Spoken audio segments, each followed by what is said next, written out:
100% fees రాయితీతో AI నేర్చుకోవాలనుకుంటున్నారా? Attend quality thought gen AI test 2025.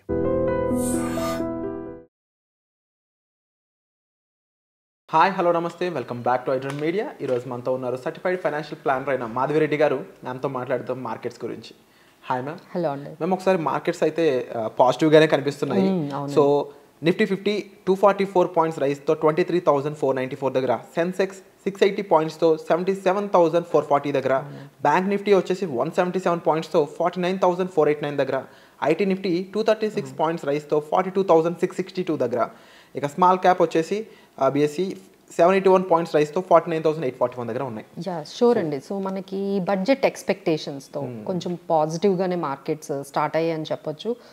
So ఇప్పుడైతే మనకి మార్కెట్స్ నిఫ్టీ అయితే అరౌండ్ 23,500 అండ్ సెన్సెక్స్ అబౌవ్ 77,000 ఉంది. సో ఈజ్ ఆల్ అబౌట్ పాజిటివ్గా మనకి బడ్జెట్లో రాబోతుంది అనే ఎక్స్పెక్టేషన్స్తో అయితే మార్కెట్స్ ఉన్నాయండి. అలానే రీసెంట్గా ఆర్బీఐ కూడా కొన్ని మెజర్స్ తీసుకున్నారు. ఏంటి మార్కెట్ అంటే ఒకసారి ఇలా స్లో డౌన్ అవుతుంది కాబట్టి సో వాళ్ళు 60,000 crores ఈ మార్కెట్ ఆపరేషన్స్ ద్వారా మన బ్యాంకింగ్ సిస్టంలోకి పంప్ చేశారు. సో దానివల్ల ఏంటంటే లిక్విడిటీ కొంచెం అవైలబుల్గా ఉండి కొంచెం గ్రోత్ అనేది స్టార్ట్ అవుతుంది. So finally government has taken very serious steps for the growth, slower growth whatever we are seeing. ఇప్పుడు రీసెంట్గా మనము ఈ జీడిపి అనేది తగ్గడము, ఇవన్నీ కూడా మనం గ్రోత్ ఏదైతే స్లో డౌన్ చూసామో దాన్ని రివైవ్ చేయడానికి ఆల్రెడీ గవర్నమెంట్ నుంచి మనకి ఆర్బీఐ దగ్గర నుంచి అయితే మెజర్స్ స్టార్ట్ అయ్యాయి. ఆ ఇంపాక్ట్ మనకి ఇప్పుడు మార్కెట్ మీద కొంచెం పాజిటివ్గా కనిపిస్తుందండి. సో హోప్ఫుల్లీ బడ్జెట్ కూడా అదే మనకి అదే పాజిటివ్గా ఉన్నట్లయితే we can see 24,000 on the Nifty అనేది మనకు కనిపించవచ్చు. అలానే Q3 ఎర్నింగ్స్.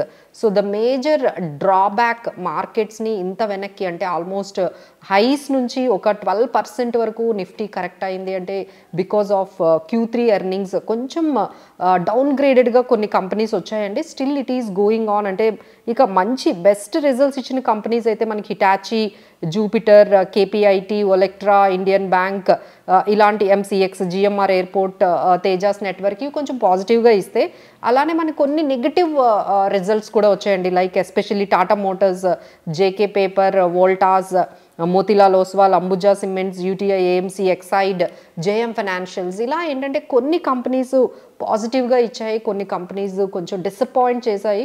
సో ఈ ఇంపాక్ట్ వల్ల కొంచెం అంత ఇన్వెస్టర్స్ అందరూ కూడా ఈ క్వార్టర్ అంతా చూసి రిజల్ట్స్ కానీ నెక్స్ట్ క్వార్టర్ బాగున్నట్లయితే అప్పుడు ఎంటర్ అవుదాము అని వెయిట్ అండ్ వాచ్. అలానే మన బడ్జెట్ అక్కడ నుంచి వచ్చే అవుట్కమ్ గురించి కూడా వెయిట్ చేస్తున్నారండి. So people are waiting to enter into the market because of these two outcomes of budget as well as earnings కొంచెం బెటర్ అయితే వద్దామని వెయిట్ చేస్తున్నారండి. And again there are many things are upcoming. మనకు తెలుసు ఈ week అంతా కూడా చాలా యాక్షన్ ప్యాక్డ్ అని మనం చెప్పొచ్చు.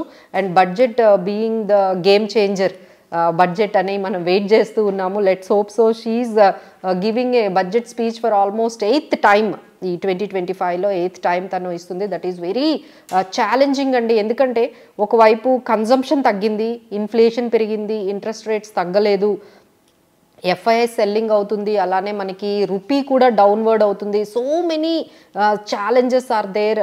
అలానే ఎక్కువ స్పెండ్ చేసినట్లయితే మన ఫిజికల్ డెఫిసిట్ దెబ్బతింటుంది, లోన్స్, డెట్ బర్డన్ గవర్నమెంట్కి పెరుగుతుంది. సో స్పెండ్ చేయకపోతే కన్జంప్షన్ తగ్గిపోతుంది. So many things are there. So let's hope so she will come out with in అంటే ఒక ఛాలెంజింగ్ బడ్జెట్. అంటే నాకు తెలిసి కోవిడ్ తర్వాత ఇంత ఛాలెంజింగ్గా గవర్నమెంట్కి ఎప్పుడు లేదండి. కోవిడ్ టైంలో ఎంతైతే గవర్నమెంట్ ఆ ప్రెషరు, ఆ స్లో డౌన్ ఫీల్ అవుతుందో అంతే ప్రెషర్ ఇప్పుడు మనకి ఈ 2025లో ఈ జీడిపి స్లో డౌన్ వల్ల వచ్చిందంటే ఒక్కసారిగా 6% బిలోకి జీడిపి ఎప్పుడైతే వెళ్ళిపోయిందో again there is a shock for the government to revive. So అలాంటివి ఏవైనా స్ట్రక్చరల్ చేంజెస్ ఈసారి బడ్జెట్లో అయితే మనకి కనిపించాలని ఎక్స్పెక్ట్ చేద్దాము. అలానే February 1st F&O new rules రాబోతున్నాయి. అలానే February 1st మనకి ఆటో సేల్స్ డేటా రాబోతుంది for the January.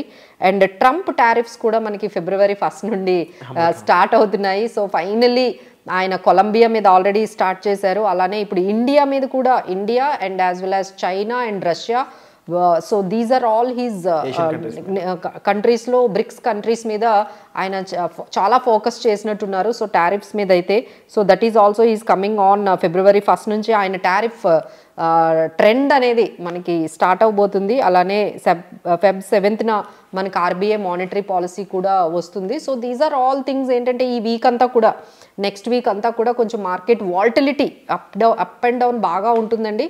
Maybe budget impact కొంచెం తగ్గినా సరే మిగతా ఏవైతే మనం ఇప్పుడు అనుకున్నామో ట్రంప్ టారిఫ్స్ కానీ లేకపోతే ఈ RBI అవుట్కమ్ ఇవన్నీ కూడా బాగా మార్కెట్ని ఇంపాక్ట్ చేయబోతున్నాయండి. సో మనం సపోర్ట్ లెవెల్స్ మార్కెట్ చూసుకున్నట్లయితే 22,800 22,500 దగ్గర అయితే మంచి సపోర్ట్ ఉంది నిఫ్టీకి. అలానే రెసిస్టెన్స్ లెవెల్స్ అయితే మనకి 23,500 ఇప్పుడు ఆల్రెడీ రీచ్ అయిపోయాము. అండ్ నెక్స్ట్ 23,800 24,000 దగ్గర అయితే మనకి రెసిస్టెన్స్ లెవెల్స్ అయితే కనిపిస్తున్నాయి. అలానే FII సెల్లింగ్ అయితే కంటిన్యూస్గా వర్రిసమ్గానే ఉందండి. So they are also waiting మన ఇండియా మన బడ్జెట్ ఎలా ఉంటుంది అనేది వెయిట్ చేస్తున్నట్టుగా కనిపిస్తుంది. అలానే వాళ్ళు కూడా Q3 ఎర్నింగ్స్ కూడా కొంచెం బెటర్ అయితే ఎంటర్ అవ్వడానికి maybe they are getting ready. So these are all FII selling అయితే కంటిన్యూస్లీ ఈ జస్ట్ జనవరిలోనే 87,000 crores వాళ్ళు సెల్ చేశారండి. So but still they haven't turned into positive. So that is dragging point అని చెప్పొచ్చు. So ఎవరైనా ఈ టైంలో ఇన్వెస్ట్ చేసుకుందాము అనే వాళ్ళకైతే మా సజెషన్ ఏంటంటే ఐటీ బాగా రాబోతుందండి. బడ్జెట్లో కూడా IT related digital and artificial intelligence వాటి మీదే ఎక్కువగా మనకి అనౌన్స్మెంట్స్ రాబోతున్నాయి కాబట్టి మీరు ఐటీ స్పేస్లో ఉండొచ్చు. అలానే బ్యాంకింగ్ అండ్ ఫైనాన్షియల్ సర్వీసెస్ మీద కూడా, ఎందుకంటే ఎప్పుడైతే RBI మెజర్స్ తీసుకుందో లిక్విడిటీని బ్యాంకింగ్ సిస్టంలోకి పంపించడానికి, so you can check with HDFC, ICICI, Bajaj finance ఇలాంటి బ్యాంకింగ్ అండ్ ఫైనాన్షియల్ సర్వీసెస్లో మీరు తీసుకోవచ్చు. అలానే మనకి FMCG ఈ కన్జంప్షన్ని పెంచాలి అనేది, అంటే ఈ కన్జంప్షన్ని పెంచితే కొంచెం అంటే like by spending capital expenditure spending ద్వారా కన్జంప్షన్ పెంచితే మనకి FMCG stocks and HUL, ITC, Dabur ఇలాంటి కొన్ని పాజిటివ్గా ఉంటాయి. And their main theme would be renewable energy. మన ఇండియాలో నెక్స్ట్ బిగ్గెస్ట్ థీమ్ ఏదైనా ఉంది అంటే అది రెన్యూబుల్ ఎనర్జీ. సో దానికి సంబంధించిన మనకి Adani green and Suzlon, Tata power ఇలాంటి స్టాక్స్ మీరు తీసుకోవచ్చు. అలానే మనకి ఇన్ఫ్రాస్ట్రక్చర్, సో మనకి బికాజ్ ఆఫ్ మన ఎలక్షన్స్ వల్ల కొంచెం ఎక్స్పెండిచర్, గవర్నమెంట్ ఎక్స్పెండిచర్ కొంచెం స్లో అయిందండి. నౌ ఎలక్షన్స్ ఆర్ ఆల్ అన్నీ కూడా మనకు కంప్లీట్ అయిపోయాయి కాబట్టి now completely government will focus on railways projects, airports, roadways వీటి మీద ఎక్కువగా స్పెండ్ చేస్తుంది కాబట్టి we can take with L&T and siemens, UltraTech cement ఇలాంటి కంపెనీస్లో చేయొచ్చు. అలానే ఆటోమొబైల్ ఇండస్ట్రీలో టాటా మోటార్స్ అండ్ M&M ఇలాంటి కంపెనీస్లో కూడా ఇన్వెస్ట్ చేసుకోవచ్చు. So these are all large cap స్టాక్స్లోనే మనం ఉంటేనే కొంచెం ఈ వాల్టిలిటీని మనము ఓవర్కమ్ చేయొచ్చండి. అండ్ మీరు చెప్పిన విధంగా ఓవరాల్గా డిఫరెంట్ సెక్టార్స్ అనేవి ఇక్కడ ఇన్బిల్డ్ అయ్యి ఉన్నాయి. అండ్ సీతారామన్ గారు మరి ఏం చేస్తారో చూడాలి.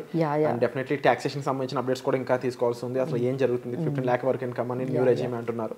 అండ్ దాంతోపాటుగా ముఖ్యంగా ఐటీకి మీరు ఇచ్చిన ఇన్ఫర్మేషన్ కానీ and at the same time Trump అయితే ట్రేడ్ వర్క్ రెడీగా ఉన్నాడు ఆల్రెడీ. అదే దాని ఇంపాక్ట్ కూడా ఉంటుందండి మార్కెట్. అలానే ట్రంప్ సైతం డీప్ షీక్ అవునండి, అవును.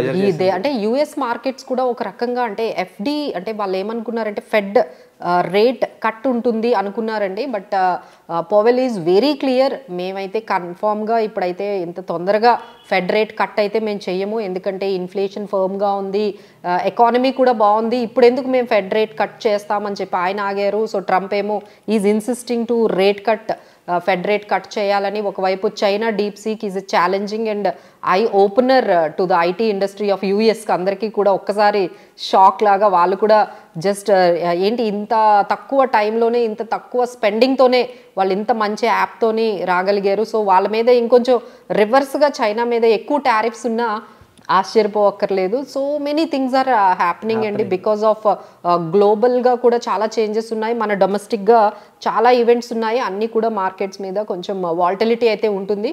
మనం చెప్పిన ఈ లెవెల్స్ని కొంచెం మెయింటైన్ చేస్తూ ఈ స్టాక్స్ కావాలి అంటే పికప్ చేసుకోవచ్చు. Wonderful ma'am. సో ఇదేంటి లేటెస్ట్ ఇన్ఫర్మేషన్, లేటెస్ట్ అప్డేట్స్. దీనిపై మీ స్పందన ఏంటో కామెంట్ సెక్షన్లో మెన్షన్ చేయండి. అండ్ దీనికి సంబంధించి రైట్ ఇన్ఫర్మేషన్, గైడెన్స్ కావాలి అనుకున్నట్టయితే డిస్ప్లే అవుతున్న నెంబర్స్ కాల్ చేసి మీరు డైరెక్ట్గా మ్యామ్ని సంప్రదించవచ్చు. Thank you so much.